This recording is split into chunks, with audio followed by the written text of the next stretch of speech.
एक गोष्ट सांगू तुम्हाला, जवळपास कालावधी माहीत नाही, पण एक अशी गोष्ट आहे, ते गाव आहे, त्या गावातला पाणी नसतंय आणि त्या गावाची जिम्मेदारी त्या गावच्या पाटलांच्यावरती असते.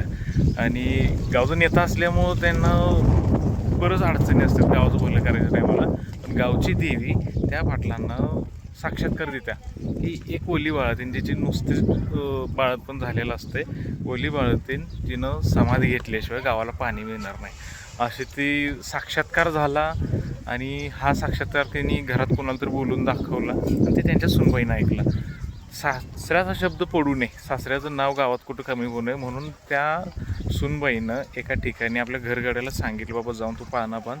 ते रात्रीच्या त्या ठिकाणी गेली, बाळाला मांडीवर घेऊन अंगाई म्हणायला लागली. आणि ती अंगाई जसं जशी म्हणायला तसं तिथं पाण्याचा उगम झाला. आणि जसं अंगाई पूर्ण होत जाईल तसं तसं ती पाण्याचा स्तर पण वाढत गेला आणि ती आई आणि ते बाळ पाण्याच्या खाली गेलं आणि गावाला ते पाणी लागलं.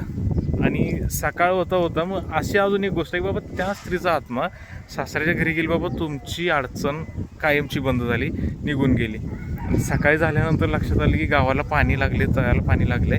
सगळ्यांनी तळ्याकडे धाव घेतली आणि बघता तर समजलं तर पाटलाच्या सुनेनं या ठिकाणी जिवंत समाधी घेतली आपल्या बाळासोबत. आणि ही पिक्चरची स्टोरी वाटते ना, 1968 साली ना अंगाई पिक्चर आला होता, चंद्रकांत मांढरे, सूर्यकांत मांढरे यांचा.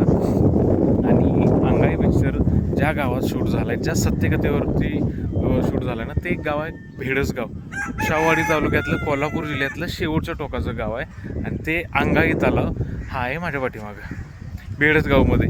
आता गोष्ट अशी आहे की त्या चिमाजी पाटलांच्या सुनेला स्मृतीप्रित्यर्थ तिनं जे गावासाठी बलिदान दिले, त्याग दिले, तिच्यासाठी प्रत्येक वर्षी गावातून ना ज्यावेळेला यात्रा वगैरे भरवली जाते ना, त्यांच्या घरातनं परडी निघत्या, तिला कणकीचा गोळा वगैरे देऊन आदरांजली वाहिली जात्या.